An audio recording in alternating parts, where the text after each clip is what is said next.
Harriet Tubman, A Triumph Within a Tragedy, done by Rebekah Jackson, Kylia, and Zawadi. Harriet Tubman was born into slavery in the early 1820s and was forced to work in grueling conditions until the outlaw of slavery in 1865.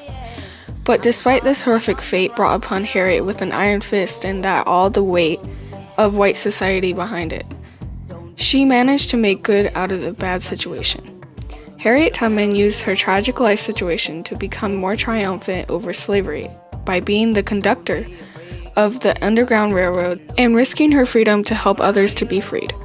Then later on in her life, she used her freedom and reputation to support the other important issues.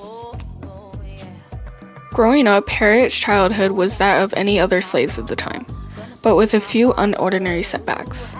She grew up on the Brodus plantation owned by Edward Brodus, which was rented to families to do a variety of different jobs. She was rented to clean, to do manual labor, and in one situation, even provide full-time care for a small baby. Harriet was on the cycle up until she was 12, when an event happened that would affect her for the rest of her life. While trying to save a slave from being punished for sneaking away, Harriet was hit in the head by an enraged overseer with a 2-pound lead weight. She was in a coma for multiple weeks after, and after waking up, she could hardly work for months. Doctors were rarely ever used for slaves, but as of now, people think she suffered a severe concussion and fractured skull. Not to mention, for the rest of her life, she suffered from severe narcolepsy that caused her to have sleeping fits and fall asleep anywhere at random times. After this, she was continuously rented out to other slave owners to work. She became a very good worker, so good that Brodus decided that when work was slow on the plantation, she could rent herself out to families and get a small wage in return. She used this trust that she was given to save up and have enough money to run away and help others do the same. Harriet Tubman. Though she achieved a lot in her lifetime, her title of being the conductor of the Underground Railroad was her crowning achievement. As a child, Harriet had heard stories about what is now considered the Underground Railroad that slaves would use to travel to free states in the North.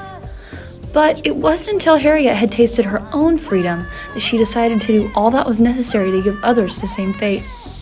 Later in her life, Harriet explained her freedom by saying that when she found she had crossed that line, she looked at her hands to see if she was the same person. There was such a glory over everything. The sun came like gold through the trees and over the fields, and she felt like she was in heaven. In this quote, Harriet had just crossed over the border to Pennsylvania, which was north of the Mason-Dixon line, so it was a free state. From then on, Harriet decided that the feeling she had had as a free woman was to be given to anyone and everyone, even if it risked her own life to make that happen. I had reasoned this out in my mind. There was one of two things I had the right to do, liberty or death. If I could not have one, I would have the other. Harriet started by rescuing her family, brothers, sister, parents, followed by attempting to save her husband, but he had refused because he had found another woman and decided to stay with this partner instead. Harriet Tubman left a large crater of a footprint on the world. She used anything and everything that was given to her to improve the lives of everybody she could. In her lifetime, she saved around 300 slaves and the generations ahead of them with the Underground Railroad. Her selfless actions didn't stop at the Underground Railroad. In 1865, when slavery was finally abolished due to the 13th Amendment in the Constitution, Harriet's head was no longer wanted. Well, no longer wanted legally. So Harriet decided to put her hard-working attitude and upstanding reputation to work, because at this time, slavery was legal, but women still had not gotten the rights they deserved. She poured the rest of her life into women's suffrage, and her face is said to replace Andrew Jackson's in the year 2020 on the $20 bill. In an interview with Darren Allen, Bachelor in History, he described Harriet as an inspirational source of personal courage and triumph over hardships. This is one of the many ways she and her legacy can be described. Her legacy she set forth is an inspiration and gives courage to keep fighting, even when everything imaginable could be seized away from you. We shouldn't forget that in the time she was alive, Harriet was thought of as a criminal for her actions.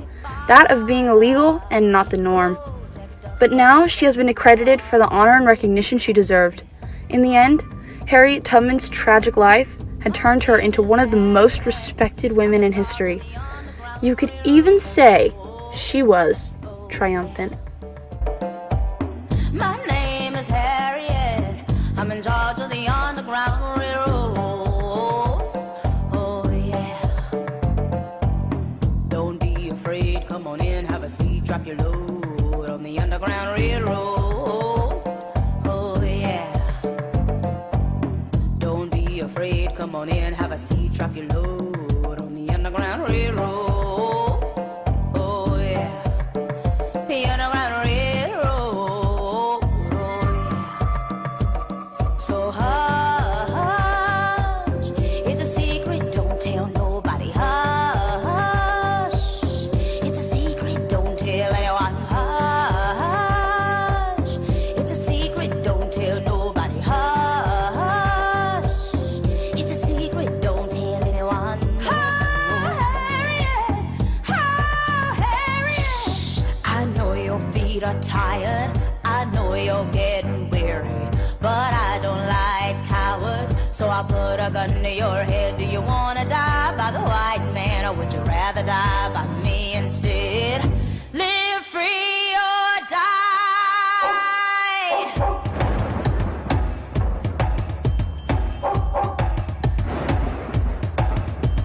See Sally run, see Dick run, Sally and Dick run, Sally and Dick run fast. See Sally run, Sally run.